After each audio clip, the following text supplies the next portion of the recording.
ನಮಸ್ಕಾರ. ವಶಿಷ್ಠ ಉದಂತ ಸುದ್ದಿವಾಹಿನಿಗೆ ಸ್ವಾಗತ. ಇಂದಿನ ಪಂಚಾಂಗ: ಪುಷ್ಯ ಮಾಸ, ಶುಕ್ಲ ಪಕ್ಷ, ಚೌತಿ ತಿಥಿ, ಧನಿಷ್ಠ ನಕ್ಷತ್ರ, ಬುಧವಾರ. ಈ ದಿನ ಎಲ್ಲರಿಗೂ ಶುಭವಾಗಲಿ. ಇಂದಿನ ಮುಖ್ಯಾಂಶಗಳು: ಬಾಹುಬಲಿ ಹಾರಾಟ ಯಶಸ್ಸು. ಶ್ರೀಹರಿಕೋಟಾದಿಂದ ಭಾರೀ ತೂಕದ ಬ್ಲೂಬರ್ಡ್ ಬ್ಲಾಕ್ 2 ವಿದೇಶಿ ಉಪಗ್ರಹ ಕಕ್ಷೆಗೆ ಕಳುಹಿಸಿದ ಇಸ್ರೋ.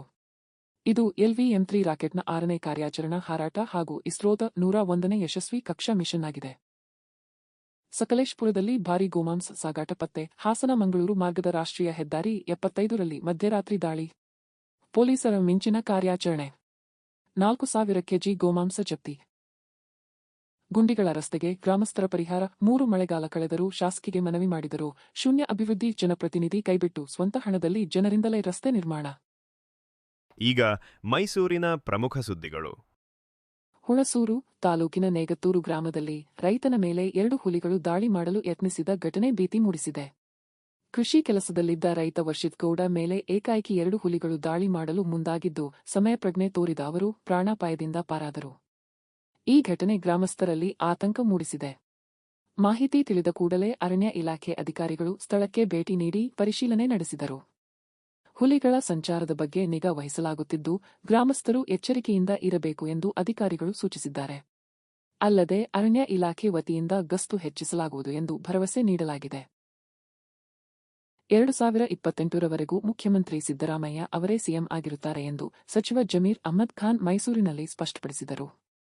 ನಮ್ಮದು ಹೈಕಮಾಂಡ್ ಪಕ್ಷವಾಗಿದ್ದು, ಮುಖ್ಯಮಂತ್ರಿ ಬದಲಾವಣೆ ಕುರಿತು ತೀರ್ಮಾನ ಮಾಡುವ ಅಧಿಕಾರ ನಮ್ಮದಲ್ಲ ಎಂದು ಹೇಳಿದರು. ಕಾಂಗ್ರೆಸ್ ನಾಯಕ ರಾಹುಲ್ ಗಾಂಧಿ, ಎಐಸಿಸಿ ಅಧ್ಯಕ್ಷ ಮಲ್ಲಿಕಾರ್ಜುನ ಖರ್ಗೆ ಹಾಗೂ ನಾಯಕಿ ಸೋನಿಯಾ ಗಾಂಧಿ ಅವರೇ ಅಂತಿಮ ತೀರ್ಮಾನ ಕೈಗೊಳ್ಳುತ್ತಾರೆ ಎಂದು ತಿಳಿಸಿದರು. ಸಿಎಂ ಸಿದ್ದರಾಮಯ್ಯ ಹೇಳಿದಂತೆ ನಾವು ಹೈಕಮಾಂಡ್ ತೀರ್ಮಾನಕ್ಕೆ ಬದ್ಧರಾಗಿದ್ದೇವೆ ಎಂದರು. ಸಿದ್ದರಾಮಯ್ಯ ಅವರನ್ನು ಬದಲಾವಣೆ ಮಾಡುವುದು ಯಾರಿಂದಲೂ ಸಾಧ್ಯವಿಲ್ಲ. ಹೈಕಮಾಂಡ್ ಹೊರತುಪಡಿಸಿ ಬೇರೆ ಯಾರಿಗೂ ಆ ಅಧಿಕಾರವಿಲ್ಲ ಎಂದು ಜಮೀರ್ ಅಹ್ಮದ್ ಖಾನ್ ಖಡಕ್ ಹೇಳಿಕೆ ನೀಡಿದರು. ನಮ್ಮ ಪಕ್ಷ ಹೈಕಮಾಂಡ್ ಪಕ್ಷ. ಈಗ ಮಾನ್ಯ ಸಿದ್ದರಾಮಯ್ಯ ಮುಖ್ಯಮಂತ್ರಿ ಕುರ್ಚಿಯಲ್ಲಿ ಮಾನ್ಯ ಸಿದ್ದರಾಮಯ್ಯ ಅವರು ಕೂತಿದ್ದಾರೆ. ನಾನು ಭಾವಿಸ್ತೀನಿ 28ವರೆಗೂ ಅವರೇ ಇರ್ತಾರೆ ಅಂತ ನನ್ನ ಅಭಿಪ್ರಾಯ. ಅಂದರೆ ನಮ್ಮ ಪಕ್ಷ ಹೈಕಮಾಂಡ್ ಪಕ್ಷ. ಈ ಬದಲಾವಣೆ ಮಾಡಬೇಕಾದ್ರೆ ಯಾರು ತೀರ್ಮಾನ ತೊಗೊಳ್ಬೇಕು? ನಮ್ಮಿಂದ ನಿಮ್ಮಿಂದ ಸಾಧ್ಯ ಇಲ್ಲ. ಈ ಬದಲಾವಣೆ ಆಗಬೇಕಾದ್ರೆ ಮಾನ್ಯ ರಾಹುಲ್ ಗಾಂಧಿ ಅವರು, AICC ಅಧ್ಯಕ್ಷ ಆದ ಮಲ್ಲಿಕಾರ್ಜುನ ಖರ್ಗೆ ಅವರು, ನಮ್ಮ ನಾಯಕಿಯಾದಂಥ ಸೋನಿಯಾ ಗಾಂಧಿ ಅವರು ತೀರ್ಮಾನ ಮಾಡಬೇಕಾಗಿರೋದು. ನಮ್ಮಿಂದ ಯಾರು? ಈಗ ಮಾನ್ಯ ಮುಖ್ಯಮಂತ್ರಿ ಏನಂದರು, ನಮ್ಮ ಹೈಕಮಾಂಡ್ ಹೇಳ್ತಾರೆ ಅದಕ್ಕೆ ನಾನು ಬದ್ಧ ಅಂತ ಮಾನ್ಯ ಮುಖ್ಯಮಂತ್ರಿ ಮೊನ್ನೆ ಮೈಸೂರಲ್ಲೂ ಹೇಳಿದ್ದಾರೆ. ಅದಕ್ಕಿಂತ ಮುಂಚೆ ಬೆಳಗಾಮಲ್ಲೂ ಹೇಳಿದ್ದಾರೆ. ನಮ್ಮ ಹೈಕಮಾಂಡ್ ಏನು ಹೇಳ್ತಾರೆ ಅದಕ್ಕೆ ನಾನು ಬದ್ಧ ಅಂತ ಮಾನ್ಯ ಮುಖ್ಯಮಂತ್ರಿ ಹೇಳಿದ್ದಾರೆ. ನಾವು ಅದೇ ಹೇಳ್ತಾ ಇರೋದು, ನಮ್ಮ ಪಕ್ಷ ಹೈಕಮಾಂಡ್ ಪಕ್ಷ. ಹೈಕಮಾಂಡ್ ಏನು ನಿರ್ಧಾರ ತೀರ್ಮಾನ ತಗೊಳ್ತಾರೆ ಅದಕ್ಕೆಲ್ಲ ನಾವು ಬದ್ಧ. ಅವ್ರಿಗೆ ಗೆರೆ ಹಾಕಿದ್ದು ನಾವು ಗೆರೆ ದಾಟಲ್ಲ. ಈಗ ನಾನೇನಂದೆ, ಅವ್ರಿಗೆ ಬದಲಾವಣೆ ಮಾಡಬೇಕು, ಯಾರಿಂದನೂ ಸಾಧ್ಯ ಇಲ್ಲ. ಹೈಕಮಾಂಡ್ ಮಾತ್ರ ಸಾಧ್ಯ ಅಂದಿಲ್ವ ನಾನು? ಅದಕ್ಕಿಂತ ಮುಂಚೆ ಏನಂದೆ, ಸಿದ್ದರಾಮಯ್ಯ ಕುರ್ಚಿಯಲ್ಲಿ ಕೂತಿದ್ದಾರೆ, ಅವ್ರು ಬದಲಾವಣೆ ಮಾಡೋಕ್ಕೆ ಯಾರಿಂದನೂ ಸಾಧ್ಯ ಇಲ್ಲ, ಹೈಕಮಾಂಡಿಂದ ಮಾತ್ರ ಸಾಧ್ಯ. ಅಂದರೆ ಮಾನ್ಯ ರಾಹುಲ್ ಗಾಂಧಿಯವರು, ಸೋನಿಯಾ ಗಾಂಧಿಯವರು, ಮಲ್ಲಿಕಾರ್ಜುನ ಖರ್ಗೆ ಅವರು, ಅವರಿಂದ ಮಾತ್ರ ಸಾಧ್ಯ. ಈಗ ನಮ್ಮ ಪಕ್ಷ ಹೈಕಮಾಂಡ್ ಪಕ್ಷ. ಹೈಕಮಾಂಡ್ ಏನು ತೀರ್ಮಾನ ತಗೊಳ್ಳೋದು ಅದಕ್ಕೆಲ್ಲ ಬದ್ಧ. ಅದು ನಮ್ಗೆ ಗೊತ್ತಿಲ್ಲ. ಹೈಕಮಾಂಡ್ ಗೊತ್ತಿರ್ತದೆ. ಹೈಕಮಾಂಡ್ ಗೊತ್ತಿದೆ ಇಲ್ಲ, ಆ ಥರ ನನ್ಗೆ ಗೊತ್ತಿಲ್ಲ. ಈಗ ಹಾಸನದ ಪ್ರಮುಖ ಸುದ್ದಿಗಳು. ಹಾಸನ ನಗರದ ತಣ್ಣೀರು ಹಳ್ಳದ ಬಳಿ ಇರುವ ವಿಜಯನಗರ ಬಡಾವಣೆಯ ವಿವಿಧ ಮೂಲಭೂತ ಸಮಸ್ಯೆಗಳನ್ನು ತಕ್ಷಣ ಬಗೆಹರಿಸುವಂತೆ ಒತ್ತಾಯಿಸಿ ಬಡಾವಣೆಯ ನಿವಾಸಿಗಳು ಮಂಗಳವಾರ ಜಿಲ್ಲಾಧಿಕಾರಿ ಕಚೇರಿ ಎದುರು ಪ್ರತಿಭಟನೆ ನಡೆಸಿದರು. ಹೇಮಾವತಿ ಪ್ರತಿಮೆಯಿಂದ ಡಿಸಿ ಕಚೇರಿವರೆಗೆ ಮೆರವಣಿಗೆ ನಡೆಸಿ ಜಿಲ್ಲಾಡಳಿತಕ್ಕೆ ಮನವಿ ಸಲ್ಲಿಸಿದರು.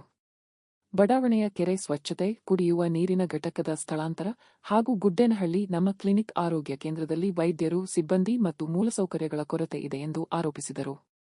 ಹಲವು ಬಾರಿ ಮನವಿ ಸಲ್ಲಿಸಿದರೂ ಸಂಬಂಧಪಟ್ಟ ಇಲಾಖೆಗಳು ಸ್ಪಂದಿಸಿಲ್ಲ ಎಂದು ಪ್ರತಿಭಟನಾಕಾರರು ಆರೋಪಿಸಿದರು. ಈ ವೇಳೆ ಮಾತನಾಡಿದ ಗ್ರಾಮ ಪಂಚಾಯಿತಿ ಮಾಜಿ ಸದಸ್ಯ ರಂಗಸ್ವಾಮಿ, ಬಡಾವಣೆಯಲ್ಲಿರುವ ಕೆರೆಯನ್ನು ಸ್ವಚ್ಛಗೊಳಿಸುವಂತೆ ಮಹಾನಗರ ಪಾಲಿಕೆಗೆ ಮನವಿ ಮಾಡಿದರೂ ಯಾವುದೇ ಕ್ರಮ ಕೈಗೊಂಡಿಲ್ಲ ಎಂದರು. ಕೆರೆಯಲ್ಲಿ ಹೂಳು ತುಂಬಿ ದಟ್ಟ ಹುಲ್ಲು ಬೆಳೆದು ದುರ್ವಾಸನೆ ಉಂಟಾಗಿದ್ದು, ರೋಗ ಹರಡುವ ಭೀತಿ ಎದುರಾಗಿದೆ. ಅಲ್ಲದೆ ಶುದ್ಧ ಕುಡಿಯುವ ನೀರಿನ ಘಟಕ ಹಾಳಾಗಿದ್ದು, ನೀರು ಬಳಕೆಗೆ ಯೋಗ್ಯವಲ್ಲ ಎಂದು ದೂರಿದರು. ಸಮಸ್ಯೆಗಳಿಗೆ ತಕ್ಷಣ ಪರಿಹಾರ ನೀಡದಿದ್ದರೆ ಉಪವಾಸ ಸತ್ಯಾಗ್ರಹ ನಡೆಸುವುದಾಗಿ ಪ್ರತಿಭಟನಾಕಾರರು ಎಚ್ಚರಿಸಿದರು. ಮಾಜಿ ಗ್ರಾಮ ಪಂಚಾಯತ್ ಮೆಂಬರು ಗುಡ್ಡೇನಹಳ್ಳಿ ಕೆರೆ ಹೂಳು ತೆಗೆಯಕ್ಕೆ ಹಲವಾರು ಬಾರು ಮಾನ್ಯ ಜಿಲ್ಲಾಧಿಕಾರಿಗಳಿಗೆ, ಪೌರ ಆಯುಕ್ತರಿಗೆ, ಹಾಗೆ ತಹಸೀಲ್ದಾರರು, ಎಲ್ಲ ಹಲವಾರು ಇಲಾಖೆಗಳಿಗೆ ಅರ್ಜಿ ಕೊಟ್ಟಿದ್ದೀವಿ. ಒಬ್ಬರೇ ಒಬ್ಬರು ಅಧಿಕಾರಿಗಳು ಗುಡ್ಡೇನಹಳ್ಳಿ ಕೆರೆ ನೋಡಿಲ್ಲ, ಹಾಗೆ ಮತ್ತೆ ಶುದ್ಧ ನೀರು ಕುಡಿಯೋ ಘಟಕದ ಅರ್ಜಿ ಕೊಟ್ಟಿದ್ದೀವಿ, ಅದನ್ನೂ ಬಂದಿಲ್ಲ. ಕೆರೆ ಕಲ್ಮಶಗೊಂಡು ದನ ಕರುಗಳು ಕುಡಿಯೋಕೆ ಯೋಗ್ಯವಾಗಿಲ್ಲ ನೀರು. ಹಾಗಾಗಿ ದಯಮಾಡಿ ಅಧಿಕಾರಿಗಳು ಒಂದ್ ದಿವಸನಾರ ಬಂದು ನೋಡಿ ಕ್ರಮ ತಗೋಬೇಕು ಸರ್. ಒಂದು ಕೆರೆ ಹೂಳೆತ್ತಿ ತಂತಿ ಬೆಲೆ ಹಾಕೊಡ್ಬೇಕು. ಹಾಗೇನೆ ಶುದ್ಧ ನೀರು ಕುಡಿಯೋ ಘಟಕನ ಸ್ಥಳಾಂತರ ಮಾಡಿ ರಿಪೇರಿ ಮಾಡ್ಕೊಡ್ಬೇಕಂತ ಒಂದು ಅರ್ಜಿ ಕೊಟ್ಟಿದ್ದೀವಿ. ಹಾಗೆ ನಮ್ಮ ಒಂದು ಸರ್ಕಾರಿ ಆಸ್ಪತ್ರೆ ಮಾಡಿದ್ದಾರೆ, ನಮ್ಮ ಕ್ಲಿನಿಕ್ ಅಂತ. ಆ ಆಸ್ಪತ್ರೆಗೆ ಒಬ್ರು ಡಾಕ್ಟರ್ ಒಂದ್ ದಿವಸ ಬಂದು ವಿಸಿಟ್ ಮಾಡಿಲ್ಲ. ರೋಗಿಗಳು ಹೋದ್ರೆ ಒಂದು ಮಾತ್ರ ಸಿಗಲ್ಲ, ನರ್ಸಿಂಗ್ ಇರಲ್ಲ, ಒಂದು ಮಿಷಿನರಿಗಳಿಲ್ಲ. ಒಬ್ಬ ಅಧಿಕಾರಿ ಬಂದು ನೋಡಿಲ್ಲ ಅಂದ್ರೆ ನಾವು ಯಾರಾದ್ರೂ ಹೋಗಿ ಕೇಳೋಣ? ಹಲವಾರು ಬಾರಿ ಅರ್ಜಿ ಕೊಟ್ಟಿದ್ದೀವಿ. ಈಗ ಮೊನ್ನೆ ಜನಸಂಪರ್ಕ ಅರ್ಜಿ ಕೊಟ್ಟಿದ್ದು ಸಭೆಗೆ ಹೋಗಿ ಕೇಳಿದ್ರೆ ನಮಗೆ ಬರಲ್ಲ, ನಮ್ಮ ಇಲಾಖೆಗೆ ಬರಲ್ಲ ಅಂತ ಹೇಳ್ತಾರೆ. ನಾವು ಯಾರಿಗೂ ಹೋಗಿ ನ್ಯಾಯ ಕೇಳೋಣ? ಹಾಗಾಗಿ ಈ ಸತ್ಯಾಗ್ರಹ, ಉಪವಾಸ ಸತ್ಯಾಗ್ರಹನ ಇಟ್ಕೊಂಡಿದ್ದೀವಿ. ಈ ನ್ಯಾಯ ಸಿಗೋ ತನಕ ಈ ಹೋರಾಟ ನಿಲ್ಲಲ್ಲ. ಧರಣಿ ಮಾನ್ಯ ಜಿಲ್ಲಾಧಿಕಾರಿ ಕಚೇರಿ ಒಳಗೇನೆ ಧರಣಿ ನಡೆಯುತ್ತೆ. ಹಾಗಾಗಿ ನಮಗೆ ನ್ಯಾಯ ಕೊಡಬೇಕು ಜಿಲ್ಲಾಧಿಕಾರಿಗಳು. ಹಾಗೆ ನಾವು ಮಾನ್ಯ ಮುಖ್ಯಮಂತ್ರಿಗಳಾದ ಸಿದ್ದರಾಮಯ್ಯನವರಿಗೂ ಪತ್ರ ಬರೆದಿದ್ವಿ, ಆಮೇಲೆ ಪೌರಾಡಳಿತ ಸಚಿವರಿಗೂ ಬರೆದಿದ್ವಿ, ನಮ್ಮ ಹಾಸನ ಉಸ್ತುವಾರಿ ಸಚಿವರು ಕೃಷ್ಣ ಬೈರೇಗೌಡರು ಅವ್ರಿಗೂ ಪತ್ರ ಬರೆದಿವಿ. ಜಿಲ್ಲಾಧಿಕಾರಿಗಳಿಗೂ ಹಲವಾರು ಬರಿ ಕೊಟ್ಟಿದ್ದೀವಿ ಸರ್. ಒಂದ್ ದಿವಸನಾರ ಬಂದು ಒಬ್ಬ ಅಧಿಕಾರಿ ನೋಡಿಲ್ಲ. ಒಬ್ಬ ಜಿಲ್ಲಾಧಿಕಾರಿ ಎಷ್ಟೋ ಸತಿ ಕೇಳಿದ್ದಾರೆ, ಯಾಕಪ್ಪ ಏನಂತವ, ಒಂದು 10 ಸತಿ ಕೊಟ್ಟಿರ್ಬೋದು. 10 ಸತಿ ಕೊಟ್ಟಿರೋ ಅರ್ಜಿನ ಈ ದಾಖಲೆಯಲ್ಲಿ ಆ ಡೇಟ್ ಸಮೇತ ಮೆನ್ಷನ್ ಮಾಡಿದ್ದೀನಿ. ಈ ದಾಖಲೆ ಕೊಟ್ಟೋದು ಒಂದು ಸತಿನಾರ ಬಂದು ಒಬ್ಬ ಅಧಿಕಾರಿ ನೋಡಿಲ್ಲ. ಕೆರೆ ಏನಾರ ನಗರಸಭೆ ಮಹಾನಗರ ಪಾಲಿಕೆ ಉದ್ದೇಶ ಹೂಳೆತ್ತಬೇಕು, ಕೆರೆ ಹೂಳೆತ್ತಬೇಕು, ಅಲ್ಲಿಗೆ ಸುರಕ್ಷಿತ ತಂತಿ ಬೇಲಿ. ಸರ್, ನಾವು ಸುಮಾರು ಕಳೆದ 2 ತಿಂಗಳ ಹಿಂದೆಯಿಂದಲೂ ಕೂಡ ಏನು ಗುಡ್ಡೇನಹಳ್ಳಿ ಗ್ರಾಮದಲ್ಲಿರ್ತಕ್ಕಂಥ ಕೆರೆ ಏನಿದೆ, ಆ ಕೆರೆಯನ್ನ ಸ್ವಚ್ಛಗೊಳಿಸಿ ಹೂಳೆತ್ತಿ ಸ್ವಚ್ಛಗೊಳಿಸಬೇಕು ಅಂತ ಹೇಳಿ ನಾವು ಹಲವಾರು ಬೇಡಿಕೆಗಳು, ಗುಡ್ಡೇನಹಳ್ಳಿ ಗ್ರಾಮಕ್ಕೆ ಸಂಬಂಧಪಟ್ಟಂತ ಹಲವಾರು ಬೇಡಿಕೆಗಳನ್ನ ಮುಂದಿಟ್ಕೊಂಡು ನಾವು ಅರ್ಜಿಗಳನ್ನ ಕೊಟ್ಟಿದ್ವಿ, ಜನಸ್ಪಂದನ ಕೊಟ್ಟಿದ್ವಿ, ಎಲ್ಲ ಪ್ರತಿಯೊಂದು ಇಲಾಖೆಗೆ ಕೊಟ್ಟಿದ್ವಿ. ನಮಗ್ ಬರಲ್ಲ, ಇದು ನಮಗ್ ಬರಲ್ಲ, ನಮಗ್ ಬರಲ್ಲ. ಇದು ಯಾರು ಹೊಣೆ ಇದಕ್ಕೆ? ಇದು ನಮ್ಮ ಪ್ರಶ್ನೆ ಆಗಿದೆ.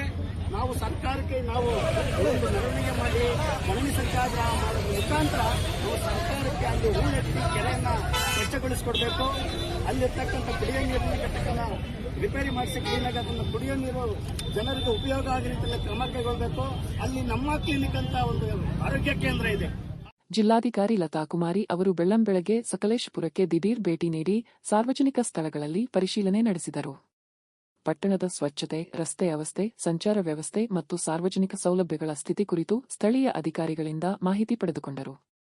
ಸಿಟಿ ಬೀಟ್ಸ್ ವೇಳೆ ಅವ್ಯವಸ್ಥೆ ಕಂಡುಬಂದ ಸ್ಥಳಗಳಲ್ಲಿ ತಕ್ಷಣ ಕ್ರಮ ಕೈಗೊಳ್ಳುವಂತೆ ಸಂಬಂಧಪಟ್ಟ ಇಲಾಖೆಗಳಿಗೆ ಕಟ್ಟುನಿಟ್ಟಿನ ಸೂಚನೆ ನೀಡಿದರು. ಸಾರ್ವಜನಿಕರಿಗೆ ತೊಂದರೆ ಆಗದಂತೆ ಮೂಲಭೂತ ಸೌಲಭ್ಯಗಳನ್ನು ಸುಧಾರಿಸಬೇಕು ಹಾಗೂ ನಗರವನ್ನು ಸುವ್ಯವಸ್ಥಿತವಾಗಿಟ್ಟುಕೊಳ್ಳಬೇಕು ಎಂದು ಅಧಿಕಾರಿಗಳಿಗೆ ಸೂಚಿಸಿದರು. ದಿಢೀರ್ ಭೇಟಿ ವೇಳೆ ಜಿಲ್ಲಾಧಿಕಾರಿಯವರೊಂದಿಗೆ ವಿವಿಧ ಇಲಾಖೆಗಳ ಅಧಿಕಾರಿಗಳು ಉಪಸ್ಥಿತರಿದ್ದರು.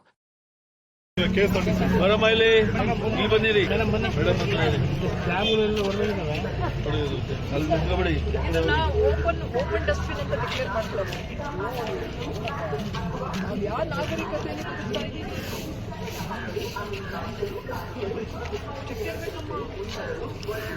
ಏನಾಗಬೇಕು, ಸ್ಲ್ಯಾಬ್ಸ್ ಕ್ಲೋಸ್ ಆಗುತ್ತೆ, ಮೊದಲು ಕ್ಲೀನ್ ಮಾಡಿಸ್ಬಿಟ್ಟು ಕ್ಲೋಸ್ ಮಾಡಿಸ್ಬೇಕು. ಅದೊಂದು ಸ್ವಲ್ಪ ನೋಟ್ ಮಾಡ್ಕೊಂಡು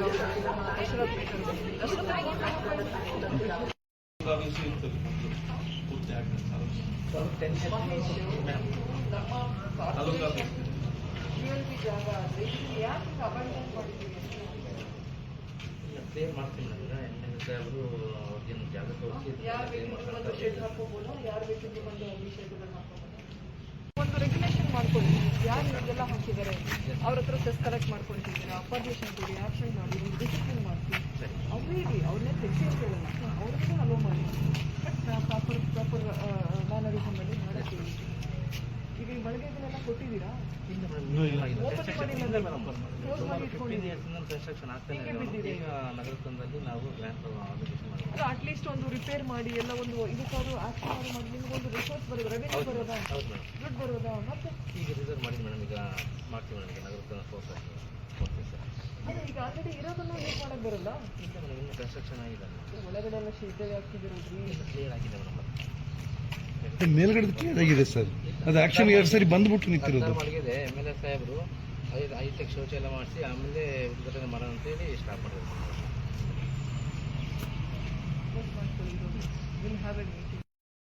ಒಂದು ಇದು ಹಾಕ್ಬಿಟ್ಟು ಜಸ್ಟ್ ಇಮಿಡಿಯೇಟಾಗಿ ನೀವು ದೊಡ್ಡ ಕಾಂಪೌಂಡ್ ಅಂತ ಕಟ್ಟಬೇಕಾಗಿಲ್ಲ. ಜಸ್ಟ್ ಅವರು ಮಾಡಿಸಿದ್ರಲ್ಲ, ಶಾಲೆಗೆ ನೀವು ಮಾಡಿಸಿದ್ರಲ್ಲ ಆ ಥರ ಫೆನ್ಸಿಂಗ್ ಮಾಡಿಸ್ಬಿಡಿ, ಗೇಟ್ ಕೊಟ್ಬಿಡಿ. ಒಂದು ಪೇ ಆ್ಯಂಡ್ ಯೂಸ್ ಅಂತ ಒಂದು ಇಮಿಡಿಯೇಟಾಗಿ ಒಂದು ಶಾರ್ಟ್ ಟರ್ಮ್ ಟೆಂಡರ್ ಕರೀರಿ, ಒಂದು ವಾರ ಒಂದು ಇದರಲ್ಲಿ ಜಸ್ಟ್ ಗೋ ಫಾರ್ ಇದು ಒಂದು ಡಿಸಿಪ್ಲಿನ್ ಲೇನ್ ಮಾಡಿಸಿ. ಬಟ್ ಲೆವೆಲಿಂಗ್ ಮಾಡಿಸ್ಬೇಕು, ಸ್ವಲ್ಪ ಲೆವೆಲಿಂಗ್ ಮಾಡಿಸಿ. ಮರ ಕಡಿಬೇಡ್ರಿ ಯಾವುದೇ ಕಾರಣ, ಆಯಿತಾ? ಮತ್ತು ಮರ ಕಟ್ಬಿಟ್ಟು ಲೆವೆಲ್ ಮಾಡಿಬಿಡ್ಬೇಡಿ.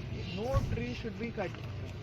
ಅವ್ರಿಗೆಲ್ಲ ಕ್ಲೀನಾಗಿ ಲೆವೆಲ್ ಮಾಡಿಸಿ ಇದು ಮಾಡಿ. ಒಂದು ಸ್ವಲ್ಪ ಸ್ಲೋಪ್ ಕೊಡಿ, ಮಳೆ ನೀರು ಬಂದರೆ ಕ್ಲೀನಾಗಿ ಹರಿದೋಗುತ್ತೆ. ಮೇಡಮ್, ಈಗ ಬಸ್ಗಳು ಬರ್ತದಲ್ಲ, ಯಾರು ಬಂದು ಸಾರ್ವಜನಿಕರು ಬಂದು ಕುಡಿಯೋ ನೀರಿನ ವ್ಯವಸ್ಥೆ ಇಲ್ಲ ಮೇಡಮ್. ಒಳ್ಳೆ ನೀರು ಇಲ್ಲ ಇಲ್ಲಿ ಮೇಡಮ್. ಟ್ಯಾಂಕ್ ಒಂದು ಎಷ್ಟು ಬಂದು ಹೇಳಿ ಮೇಡಮ್, ಇದೊಂದು ಟ್ಯಾಂಕ್ ಇದೆ, ಸ್ಟೋರೇಜ್ ಟ್ಯಾಂಕ್ ಇದೆ. ಅದು ಇಡೀ ಬಸ್ ಸ್ಟ್ಯಾಂಡಿಗೆ ಒಂದೇ ಟ್ಯಾಂಕ್ ಇರೋದು ಮೇಡಮ್. ಅದು ಕಂಪ್ಲೀಟು ಮುನ್ಸಿಪಾಲ್ಟಿ ನೀರೇ ಬರೋದು, ಫುಲ್ಲು ಗಲೀಜು, ಕುಡಿಯೋದಕ್ಕೂ ನೀರಿಲ್ಲ.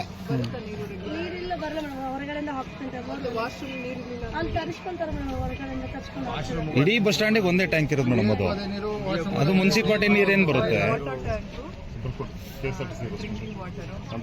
ವಾಟರ್ ಬಿಡಿ, ವಾಶ್ರೂಮ್ಗೆ ಟ್ಯಾಂಕ್ ಇಲ್ಲ, ಓವರ್ ಹೆಡ್ ಟ್ಯಾಂಕ್ ಇಲ್ಲ, ಡ್ರಿಂಕಿಂಗ್ ವಾಟರ್ ಸಂಪು ಇಲ್ಲ. ಸಮಸ್ಯೆ ಸಿಕ್ಕಾಪಟ್ಟೆ ಇದೆ. ಸಮಸ್ಯೆಗೆ ಸೊಲ್ಯೂಷನ್ ಹೇಳಿ. ಸಕಲೇಶಪುರ ರಾಷ್ಟ್ರೀಯ ಹೆದ್ದಾರಿ 75ರಲ್ಲಿ ಅಕ್ರಮ ಗೋಮಾಂಸ ಸಾಗಾಟ ಪ್ರಕರಣವನ್ನು ಪತ್ತೆಹಚ್ಚಿದ ಪೊಲೀಸರು ಸುಮಾರು 4,000 ಕೆಜಿ ಗೋಮಾಂಸವನ್ನು ಜಪ್ತಿ ಮಾಡಿದ್ದಾರೆ. ಹಿಂದೂ ಹಿತರಕ್ಷಣಾ ವೇದಿಕೆ ಕಾರ್ಯಕರ್ತರ ಖಚಿತ ಮಾಹಿತಿಯ ಮೇರೆಗೆ ತಡರಾತ್ರಿ ಮಿಂಚಿನ ಕಾರ್ಯಾಚರಣೆ ನಡೆಸಲಾಯಿತು. ಹಾಸನದಿಂದ ಮಂಗಳೂರಿಗೆ ಸಾಗಿಸಲಾಗುತ್ತಿದ್ದ ಅಶೋಕ್ ಲೇಲ್ಯಾಂಡ್ ವಾಹನವನ್ನು ನಾಕಾಬಂದಿಯಲ್ಲಿ ವಶಪಡಿಸಿಕೊಳ್ಳಲಾಯಿತು. ಸುಮಾರು 15 ಹಸುಗಳನ್ನು ಅಮಾನುಷವಾಗಿ ಕೊಂದು ಹಸಿ ಮಾಂಸವನ್ನು ಸಾಗಿಸಲಾಗುತ್ತಿತ್ತು ಎಂಬ ಆರೋಪ ಕೇಳಿಬಂದಿದೆ. ಚಾಲಕ ರಾಹಿಲ್ ವಿರುದ್ಧ ಎಫ್ಐಆರ್ ದಾಖಲಿಸಿ ತನಿಖೆ ಮುಂದುವರಿಸಲಾಗಿದೆ. ಜಪ್ತಿ ಮಾಡಿದ ಗೋಮಾಂಸವನ್ನು ಪುರಸಭೆ ವತಿಯಿಂದ ಸರ್ಕಾರಿ ಸ್ಮಶಾನದಲ್ಲಿ ಅಧಿಕಾರಿಗಳ ಸಮ್ಮುಖದಲ್ಲಿ ನಾಶಪಡಿಸಲಾಯಿತು. ಈಗ ಚಿಕ್ಕಮಗಳೂರಿನ ಪ್ರಮುಖ ಸುದ್ದಿಗಳು. ಚಿಕ್ಕಮಗಳೂರು ಕಡೂರು ವಲಯದ ಹಿರೇನಲ್ಲೂರು ಗಸ್ತಿನ ಕಲ್ಲೇನಹಳ್ಳಿ ಗ್ರಾಮದ ಸರ್ವೆ ನಂಬರ್ 11ರಲ್ಲಿ 3 ಕೃಷ್ಣಮೃಗಗಳನ್ನು ಬೇಟೆಗಾರರು ಗುಂಡಿಕ್ಕಿ ಕೊಂದಿರುವ ಘಟನೆ ಬೆಳಕಿಗೆ ಬಂದಿದೆ. 1 ರಿಂದ 2 ವರ್ಷದ 2 ಹೆಣ್ಣು ಹಾಗೂ 1 ಗಂಡು ಕೃಷ್ಣಮೃಗಗಳು ಮೃತಪಟ್ಟಿವೆ. ಬಾಸೂರು ಕೃಷ್ಣಮೃಗ ಸಂರಕ್ಷಿತ ಪ್ರದೇಶಕ್ಕೆ ಹೊಂದಿಕೊಂಡಿರುವ ಜಮೀನಿನಲ್ಲಿ ಘಟನೆ ನಡೆದಿದ್ದು, ಅರಣ್ಯ ಇಲಾಖೆ ತುರ್ತಾಗಿ ಮರಣೋತ್ತರ ಪರೀಕ್ಷೆ ನಡೆಸಿ ಅಂತ್ಯ ಸಂಸ್ಕಾರ ಮಾಡಿರುವುದು ಅನುಮಾನಗಳಿಗೆ ಕಾರಣವಾಗಿದೆ. ಸ್ಥಳದಲ್ಲಿ ಪಶುವೈದ್ಯರಿಲ್ಲದೆ ಮರಣೋತ್ತರ ಪರೀಕ್ಷೆ ನಡೆಸಲಾಗಿದೆ ಎಂಬ ಆರೋಪ ಕೇಳಿಬಂದಿದೆ. ಪ್ರಕರಣವನ್ನು ಮುಚ್ಚಿಹಾಕುವ ಪ್ರಯತ್ನ ನಡೆದಿದೆ ಎಂದು ವನ್ಯಜೀವಿ ಪ್ರೇಮಿಗಳು ಹಾಗೂ ಸ್ಥಳೀಯರು ಆಕ್ರೋಶ ವ್ಯಕ್ತಪಡಿಸಿ ಸಮಗ್ರ ತನಿಖೆಗೆ ಆಗ್ರಹಿಸಿದ್ದಾರೆ. ಚಿಕ್ಕಮಗಳೂರು ತಾಲೂಕಿನ ಹೆಡದಾಳು ಗ್ರಾಮದಲ್ಲಿ ರಸ್ತೆ ದುಸ್ಥಿತಿಗೆ ಬೇಸತ್ತ ಗ್ರಾಮಸ್ಥರು ತಾವೇ ಹಣ ಹಾಕಿ ರಸ್ತೆ ದುರಸ್ತಿ ಮಾಡಿರುವ ಘಟನೆ ನಡೆದಿದೆ. ಎಲ್ಲೆಲ್ಲೂ ಗುಂಡಿ ಹೊಂಡಗಳಿಂದ ಕೂಡಿದ್ದ ಈ ಮುಖ್ಯ ರಸ್ತೆಯಲ್ಲಿ ಶಾಲಾ ಮಕ್ಕಳು, ವೃದ್ಧರು ಹಾಗೂ ಸಾರ್ವಜನಿಕರು ಅಪಘಾತಕ್ಕೊಳಗಾಗುತ್ತಿದ್ದರು. 3 ಮಳೆಗಾಲ ಕಳೆದರೂ ದುರಸ್ತಿ ಮಾಡಿಸದ ಶಾಸಕಿ ನೇನಾ ಮೋಟಮ್ಮ ವಿರುದ್ಧ ಆಕ್ರೋಶ ವ್ಯಕ್ತಪಡಿಸಿದ ಗ್ರಾಮಸ್ಥರು ದಿನೇಶ್ ಎಂಬುವವರ ನೇತೃತ್ವದಲ್ಲಿ ಸುಮಾರು 1.5 ಲಕ್ಷ ರೂಪಾಯಿ ವೆಚ್ಚದಲ್ಲಿ ರಸ್ತೆ ದುರಸ್ತಿ ಮಾಡಿಸಿದರು. ಹೆಡದಾಳು ಸೇರಿದಂತೆ ಹಲವು ಗ್ರಾಮಗಳಿಗೆ ಸಂಪರ್ಕ ಕಲ್ಪಿಸುವ ಈ ರಸ್ತೆಯನ್ನು ಜನಪ್ರತಿನಿಧಿಗಳ ನಿರ್ಲಕ್ಷ್ಯದ ಸಂಕೇತವಾಗಿ ಗ್ರಾಮಸ್ಥರೇ ಸರಿಪಡಿಸಿರುವುದು ವ್ಯವಸ್ಥೆಯ ಲೋಪವನ್ನು ಬಹಿರಂಗಪಡಿಸಿದೆ. ಈಗ ರಾಜ್ಯ ಮತ್ತು ರಾಷ್ಟ್ರೀಯ ಸುದ್ದಿಗಳು. ಹುಬ್ಬಳ್ಳಿ ನಗರ ಹೊರವಲಯದ ಕುಂದಗೋಳ ಕ್ರಾಸ್ ಬಳಿ ಆಕಸ್ಮಿಕವಾಗಿ ಸಂಭವಿಸಿದ ಅಗ್ನಿ ಅವಘಡದಲ್ಲಿ 5 ಅಂಗಡಿಗಳು ಸಂಪೂರ್ಣವಾಗಿ ಭಸ್ಮವಾಗಿವೆ. ಅಂಗಡಿಗಳಲ್ಲಿ ಏಕಾಏಕಿ ಬೆಂಕಿ ಕಾಣಿಸಿಕೊಂಡು ಕೆಲವೇ ಕ್ಷಣಗಳಲ್ಲಿ ಅಗ್ನಿ ಭಾರೀ ಪ್ರಮಾಣದಲ್ಲಿ ವ್ಯಾಪಿಸಿತು. ಮಾಹಿತಿ ಪಡೆದ ಅಗ್ನಿಶಾಮಕ ದಳದ ಸಿಬ್ಬಂದಿ ಸ್ಥಳಕ್ಕೆ ಧಾವಿಸಿ ಹಲವು ಗಂಟೆಗಳ ಶ್ರಮದ ಬಳಿಕ ಬೆಂಕಿಯನ್ನು ನಿಯಂತ್ರಣಕ್ಕೆ ತಂದರು. ವ್ಯಾಪಾರಸ್ಥರಲ್ಲಿ ಆತಂಕ ಮೂಡಿಸಿತು. ಅವಘಡದಲ್ಲಿ ಯಾವುದೇ ಪ್ರಾಣಾಪಾಯ ಸಂಭವಿಸಿಲ್ಲ ಎಂದು ತಿಳಿದುಬಂದಿದೆ. ಆದರೆ ಅಂಗಡಿಗಳಲ್ಲಿದ್ದ ವಸ್ತುಗಳು ಸಂಪೂರ್ಣವಾಗಿ ಸುಟ್ಟುಹೋಗಿದ್ದು ಲಕ್ಷಾಂತರ ರೂಪಾಯಿ ನಷ್ಟ ಸಂಭವಿಸಿದೆ ಎಂದು ಅಂದಾಜಿಸಲಾಗಿದೆ. ಬೆಂಕಿಗೆ ಶಾರ್ಟ್ ಸರ್ಕ್ಯೂಟ್ ಕಾರಣವಾಗಿರಬಹುದು ಎಂದು ಶಂಕಿಸಲಾಗಿದ್ದು, ಘಟನೆ ಕುರಿತು ಸಂಬಂಧಪಟ್ಟ ಇಲಾಖೆಗಳು ಪರಿಶೀಲನೆ ಕೈಗೊಂಡಿವೆ. ಶ್ರೀಹರಿಕೋಟಾ ಭಾರತೀಯ ಬಾಹ್ಯಾಕಾಶ ಸಂಶೋಧನಾ ಸಂಸ್ಥೆ ಇಸ್ರೋ ಬಾಹುಬಲಿ LVM-3M6 ರಾಕೆಟ್ ಅನ್ನು ಯಶಸ್ವಿಯಾಗಿ ಉಡಾವಣೆ ಮಾಡಿ ಮಹತ್ವದ ಸಾಧನೆ ಮಾಡಿದೆ. ಡಿಸೆಂಬರ್ 24ರಂದು ಬೆಳಿಗ್ಗೆ 8:54ಕ್ಕೆ ಶ್ರೀಹರಿಕೋಟಾದ ಸತೀಶ್ ಧವನ್ ಬಾಹ್ಯಾಕಾಶ ಕೇಂದ್ರದಿಂದ ರಾಕೆಟ್ ಉಡಾವಣೆಯಾಯಿತು. ಸುಮಾರು 6.5 ಟನ್ ತೂಕದ ಅಮೆರಿಕದ ಖಾಸಗಿ ಸಂಸ್ಥೆಗೆ ಸೇರಿದ ಬ್ಲೂಬರ್ಡ್ ಬ್ಲಾಕ್ 2 ಉಪಗ್ರಹವನ್ನು 520 ರಿಂದ 600 ಕಿಲೋಮೀಟರ್ ಎತ್ತರದ ಕಡಿಮೆ ಭೂಮಿಯ ಕಕ್ಷೆಗೆ ಯಶಸ್ವಿಯಾಗಿ ನಿಯೋಜಿಸಲಾಯಿತು. ಇದು LVM-3 ರಾಕೆಟ್ನ 6ನೇ ಕಾರ್ಯಾಚರಣಾ ಹಾರಾಟ ಹಾಗೂ ಇಸ್ರೋದ 101ನೇ ಯಶಸ್ವಿ ಕಕ್ಷಾ ಮಿಷನ್ ಆಗಿದೆ. 2 S-200 ಗನ ಬೂಸ್ಟರ್ಗಳು, L-110 ದ್ರವ ಇಂಧನ ಕೋರ್ ಹಂತ ಹಾಗೂ C-25 ಕ್ರಯೋಜೆನಿಕ್ ಮೇಲ್ಭಾಗವನ್ನು ಒಳಗೊಂಡ 3 ಹಂತದ ಈ ರಾಕೆಟ್ನ ಉಡಾವಣೆಯನ್ನು ದೇಶ-ವಿದೇಶಗಳಲ್ಲಿ ಲಕ್ಷಾಂತರ ಮಂದಿ ನೇರ ಪ್ರಸಾರದಲ್ಲಿ ವೀಕ್ಷಿಸಿದರು. ವಾಣಿಜ್ಯ ಉಡಾವಣೆಯ ಜವಾಬ್ದಾರಿಯನ್ನು ನ್ಯೂ ಸ್ಪೇಸ್ ಇಂಡಿಯಾ ಲಿಮಿಟೆಡ್ ವಹಿಸಿಕೊಂಡಿತ್ತು. ಉಡಾವಣೆಯ ನಂತರ ಮಾತನಾಡಿದ ಇಸ್ರೋ ಮುಖ್ಯಸ್ಥರು, ಭಾರತದ ನೆಲದಿಂದ ಇದುವರೆಗೆ ಉಡಾವಣೆಗೊಂಡ ಅತ್ಯಂತ ಭಾರವಾದ ಉಪಗ್ರಹವನ್ನು ಕಕ್ಷೆಗೆ ತಳ್ಳಿರುವುದು ದೇಶದ ಬಾಹ್ಯಾಕಾಶ ಕಾರ್ಯಕ್ರಮಕ್ಕೆ ಹೊಸ ಮೈಲಿಗಲ್ಲು. LVM-3 ಅತ್ಯಂತ ನಿಖರ ಕಕ್ಷಾ ಕಾರ್ಯಕ್ಷಮತೆಯನ್ನು ತೋರಿದ್ದು, ಜಾಗತಿಕ ಬಾಹ್ಯಾಕಾಶ ವಲಯದಲ್ಲಿ ಭಾರತದ ವಿಶ್ವಾಸಾರ್ಹತೆಯನ್ನು ಮತ್ತಷ್ಟು ಬಲಪಡಿಸಿದೆ ಎಂದು ಹೇಳಿದರು. ಬೆಂಗಳೂರಿನಲ್ಲಿ ತಿನ್ನುವ ಬ್ರೆಡ್ ಒಳಗೆ ಕೊಕೈನ್ ಅಡಗಿಸಿ ಮಾದಕ ವಸ್ತು ಪೆಡ್ಲಿಂಗ್ ಮಾಡುತ್ತಿದ್ದ ನೈಜೀರಿಯಾ ಮೂಲದ ಮಹಿಳೆಯನ್ನು ಸಿಸಿಬಿ ಪೊಲೀಸರು ಬಂಧಿಸಿದ್ದಾರೆ. ಬಂಧಿತೆಯನ್ನು ನೈಜೀರಿಯಾ ಮೂಲದ ಒಲಾಜಿಡೆ ಎಸ್ತಾರ್ ಎಂದು ಗುರುತಿಸಲಾಗಿದೆ. ಮುಂಬೈಯಿಂದ ಬೆಂಗಳೂರಿಗೆ ಖಾಸಗಿ ಬಸ್ ಮೂಲಕ ಬ್ರೆಡ್ನ ಒಳಭಾಗವನ್ನು ಕತ್ತರಿಸಿ ಅದರೊಳಗೆ ಕೊಕೈನ್ ಇಟ್ಟು ಸಾಗಿಸಲಾಗುತ್ತಿತ್ತು ಎಂದು ಪೊಲೀಸರು ತಿಳಿಸಿದ್ದಾರೆ. ಕಾರ್ಯಾಚರಣೆಯಲ್ಲಿ ಸುಮಾರು 120 ಗ್ರಾಂ ಕೊಕೈನ್ ಜಪ್ತಿ ಮಾಡಲಾಗಿದ್ದು, ಅದರ ಮೌಲ್ಯ ಸುಮಾರು 65 ಲಕ್ಷ ರೂಪಾಯಿ ಎಂದು ಅಂದಾಜಿಸಲಾಗಿದೆ. ಪ್ರಕರಣವನ್ನು ಗಂಭೀರವಾಗಿ ಪರಿಗಣಿಸಿರುವ ಸಿಸಿಬಿ NDPS ಕಾಯ್ದೆಯಡಿ ಪ್ರಕರಣ ದಾಖಲಿಸಿ ತನಿಖೆ ಮುಂದುವರೆಸುತ್ತಿದೆ.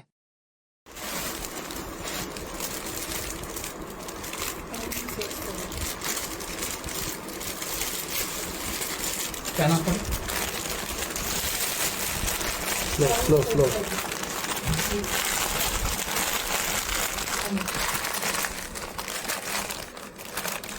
Open one by one. Yes. Take it. Take that thing. Open it. Give it.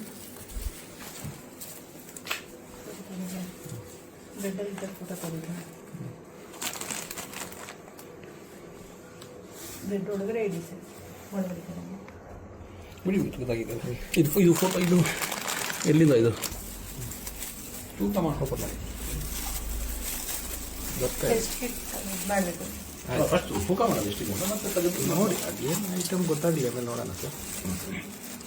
Open ಮಾಡಿ ನಾವು ಒಳಗಡೆ ಏನು ಒಂದು ನಿಮಿಷ ರೀ. What you call this one?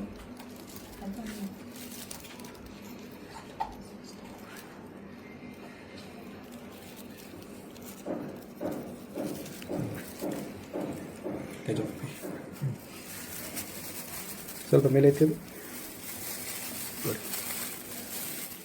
ಮತ್ತೊಮ್ಮೆ ಮುಖ್ಯಾಂಶಗಳು. ಬಾಹುಬಲಿ ಹಾರಾಟ ಯಶಸ್ಸು. ಶ್ರೀಹರಿಕೋಟಾದಿಂದ ಭಾರೀ ತೂಕದ ಬ್ಲೂಬರ್ಡ್ ಬ್ಲಾಕ್ 2 ವಿದೇಶಿ ಉಪಗ್ರಹ ಕಕ್ಷೆಗೆ ಕಳುಹಿಸಿದ ಇಸ್ರೋ. ಇದು LVM-3 ರಾಕೆಟ್ನ 6ನೇ ಕಾರ್ಯಾಚರಣಾ ಹಾರಾಟ ಹಾಗೂ ಇಸ್ರೋದ 101ನೇ ಯಶಸ್ವಿ ಕಕ್ಷಾ ಮಿಷನ್ ಆಗಿದೆ. ಸಕಲೇಶಪುರದಲ್ಲಿ ಭಾರೀ ಗೋಮಾಂಸ ಸಾಗಾಟ ಪತ್ತೆ. ಹಾಸನ-ಮಂಗಳೂರು ಮಾರ್ಗದ ರಾಷ್ಟ್ರೀಯ ಹೆದ್ದಾರಿ 75ರಲ್ಲಿ ಮಧ್ಯರಾತ್ರಿ ದಾಳಿ. ಪೊಲೀಸರ ಮಿಂಚಿನ ಕಾರ್ಯಾಚರಣೆ. 4,000 ಕೆಜಿ ಗೋಮಾಂಸ ಜಪ್ತಿ. ಗುಂಡಿಗಳ ರಸ್ತೆಗೆ ಗ್ರಾಮಸ್ಥರ ಪರಿಹಾರ. 3 ಮಳೆಗಾಲ ಕಳೆದರೂ ಶಾಸಕಿಗೆ ಮನವಿ ಮಾಡಿದರು. ಶೂನ್ಯ ಅಭಿವೃದ್ಧಿ ಜನಪ್ರತಿನಿಧಿ ಕೈಬಿಟ್ಟು ಸ್ವಂತ ಹಣದಲ್ಲಿ ಜನರಿಂದಲೇ ರಸ್ತೆ ನಿರ್ಮಾಣ. ಇಲ್ಲಿಗೆ ಇಂದಿನ ವಾರ್ತಾ ಪ್ರಸಾರ ಮುಕ್ತಾಯವಾಯಿತು. ಧನ್ಯವಾದಗಳು. ಈ ದಿನ ಎಲ್ಲರಿಗೂ ಶುಭವಾಗಲಿ.